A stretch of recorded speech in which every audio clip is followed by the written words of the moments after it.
قومی وطن پارٹی قومی وطن پارٹی سکندر حیات خان شیرپو سکندر حیات خان شیرپو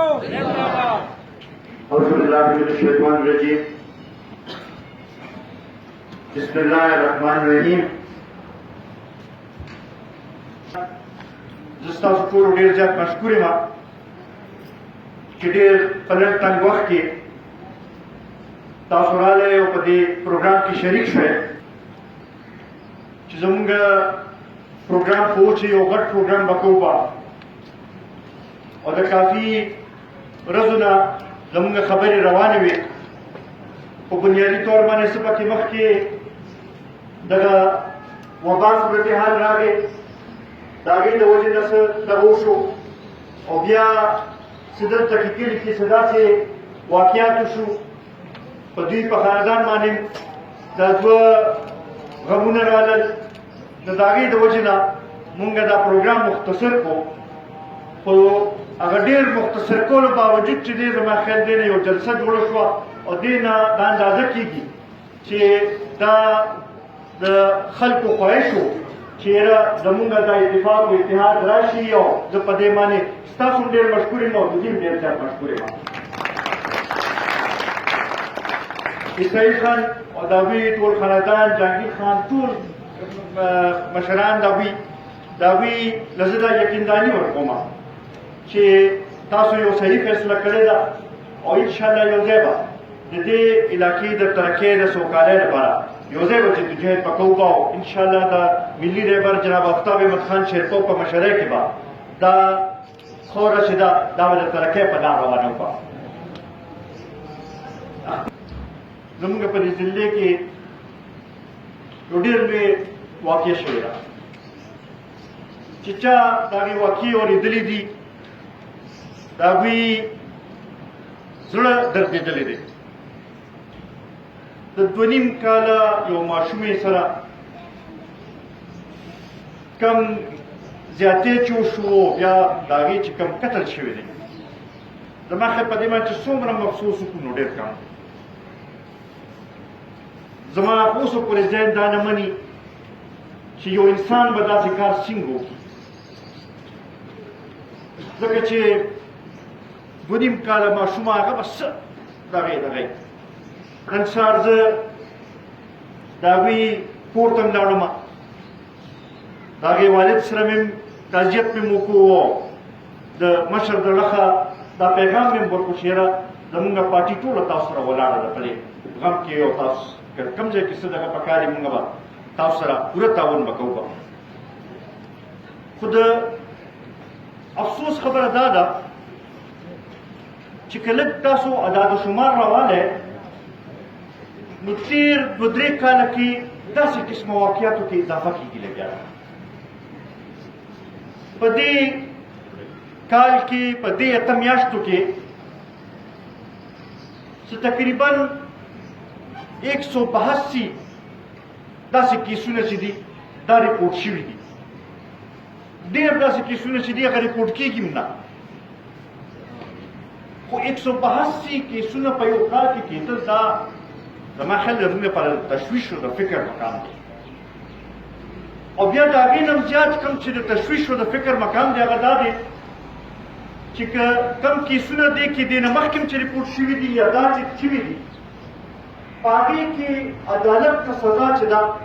هغه صرف 2% کیسونه کې ولاړېږي یعنی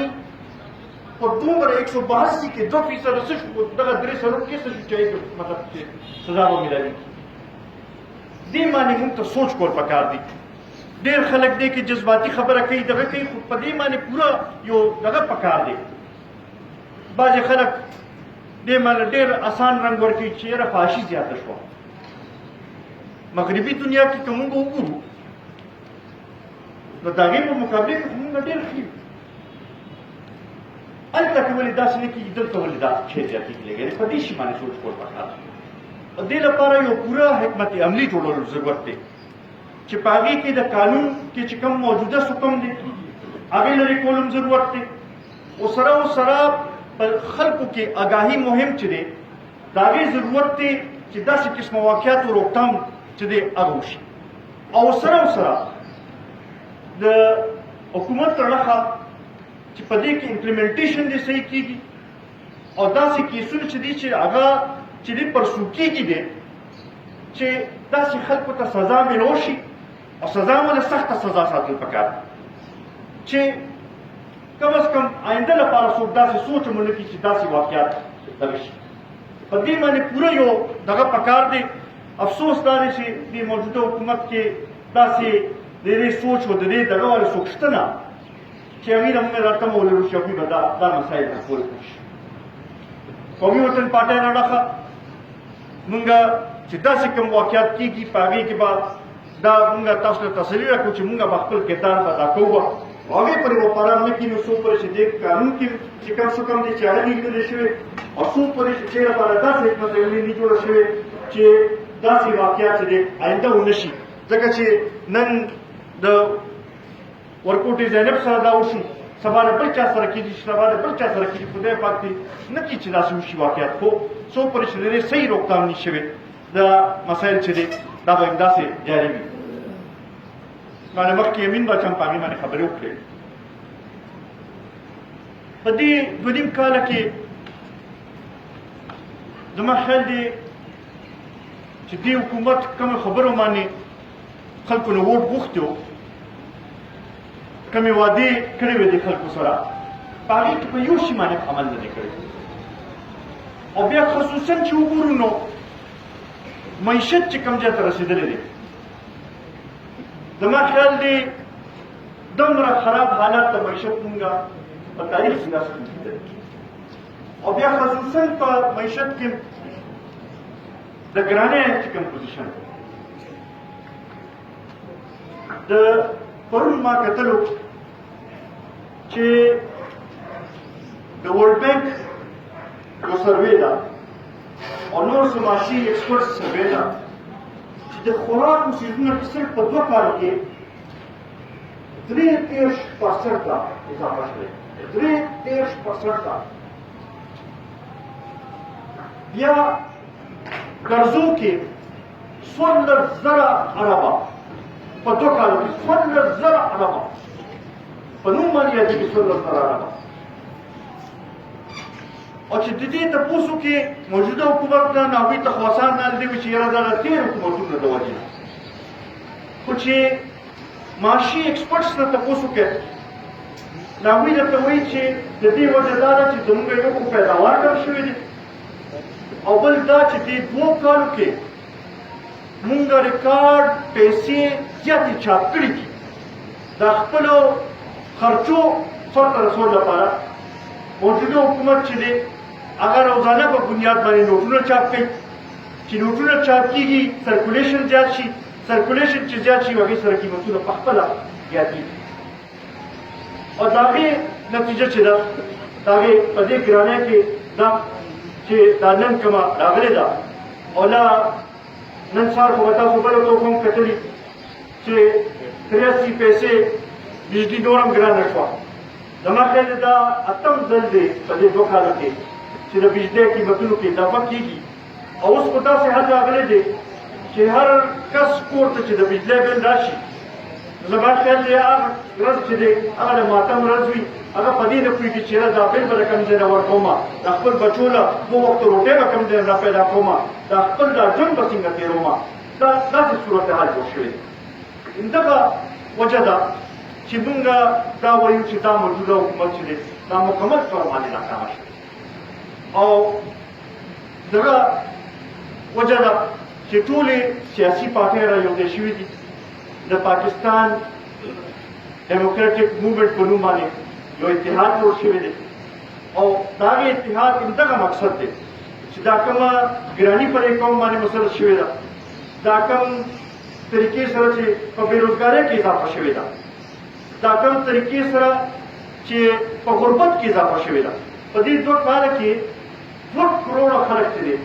هغه د غربت د لکیر نه نور هم لاندې راغلل دې نه مخکې 6 کروڑه خلک چې دي هغه د غربت د لکیر نه لاندې اوس 8 کروڑه خلک چې دي هغه د غربت د لکیر نه لاندې دي زه خو نه پوهېږم چې هغه 1 کروڑ نو کروڑ واده چې وه 50 لکه کورونو جوړولو واده چې وه هغه نظام ټینګولو واده چې وه هغه د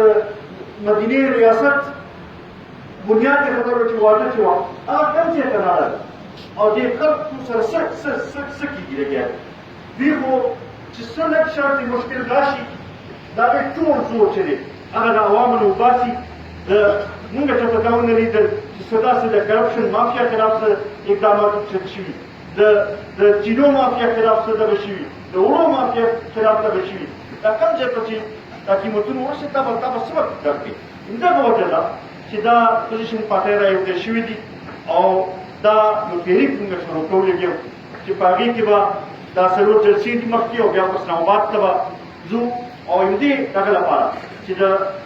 څو پورې چې ملک کې د صحیح معنو کې جمهوریت نه وي صحیح معنو کې د عوامي حکومت نه وي هغې پورې مسایلو حل نشي کېدی یا دغې سره سره خصوصا زه به دا ووایم چې زموږ په پښتنو په احساس محرومۍ کې ډېر اضافه شوې ځکه چې ته وګورئ نو زموږ حکومت خو د سینټر نه چلول کېږي لګیا دی وزیر اعلی صاحب زموږ داسې دی چې هغه زما خیال په خپل دفتر کې یو بابو د یو دفتر نه بل دفتر ته نشي بدلولی هغې لپاره چې دی سینټر ته کال کوي او هغې نه پس دغه کوي هغه د پښتنو مسایل وسایل زموږ سره خواته دا دومره لوی تقریبا 50% زموږ د صوبې نوې علاقې موږ سره راغلې پکار چې دا دې خلکو طرف ته توجه ورکړی شوې وي د هغوی مسایلو حل کولو کوشش شوی وي خو د بدقسمتۍ نه داسې خلکو په لاس کې دا حکومت ورغلی دی چې هغوی نه د عوامو په مسایلو باندې پوهېږي نه پروا شته او نه ورسره حل شته مشر کله چې دا تېر الیکشن شوی و نو هغې وخت کې ویلي چې دا سیاست کول د هر چا وس کار نه دی او بیا خاص کر د کلاړیانو وګورئ دی د وس خو بیخي نه دی او دا خبره اوس ثابته شوه چې کوم خلک چې د عوامو نه نه د عوامو په نمایندګۍ باندې نه د عوامو په مسایلو باندې نه پوهېږي هغوی حکومت نشي کولی هغوی حکومت نشي چلولی او دغه شانتې ته وګورئ نو د ممبرانو صاحبانو هم دغه حل دی ځکه چې ته وګورئ نو په دې 2.5 کاله کې زما خیال زمونږ ضلعې ته نه ترقي راغله هغه شته کارونه چې دي هغه رکاو شوي دي او د هغې په چل نه پوهېږي چې یاره دا کارونه مونږ څنګه روان کړو هغه نوې سکیمونه خو چې دی هغه پرېږدی هغه لحاظ سره انشاءالله دا خلکو ته اوس فرق محسوس کېږي به ستاسو په وساطت زما ټولو پښتنو ته دا اپیل مې دی چې د دې وخت دا ضرورت دی چې مونږ راپاسو او د جناب آفتاب احمد خان شیرپور لاس مضبوط کړو ځکه چې هغه د پښتون قام په مسایل باندې پوهېږي هغه سره د پښتون قام د مسایلو حل هم شته او د هغه په مشرۍ کې چې دی مونږ خپل حق هم ګټلی شو او زمونږ علاقې کې د ترقۍ خو زما خیال دی ستاسو مخامخ مثال دی چې هغه ته کله موقع میلاو شوې ده ترقي دې علاقې ته میلاو شوې ده دې ټولې پښتونخوا ته میلاو شوې ده زه یو ځل بیا د اسماعیل خان د جهانګیر خان د هغوی د ټول خاندان ډېر زیات مشکور ممنون یم ستاسو ډېر زیات مشکور ممنون یم انشاءالله مشر به م راځي غټ پروګرام به م کوو به خو دا بنیادي طور باندې چې دی مونږ چونکې دا واقعات داسې شوي نو مونږ وایو چې یاره دا دلته کې را به شو ما په دا خیال چې خاموشۍ سره به چې یو څو کسان به دغه وو په هغې نه هم دا د لویې جلسه جوړه شوه انشاءالله دا سلسله به شروع کوو به اوس دا وخت دی چې خلکو ته لاړ شو جرګې جوړې کړو او خلک په دې خبرې باندې پوه کړو چې د دې خاورې دا ضرورت دی د دې وخت دا ضرورت دی زمونږ د راروان نسلونو مستقبل دا ضرورت دی چې مونږ راپاسو او د جناب آفتاب احمد خان شیرپور لاس مضبوط کړو هله به چې دا پښتون قوم دا مشکل حالات ډېره مهرباني تاسو ډېره مننه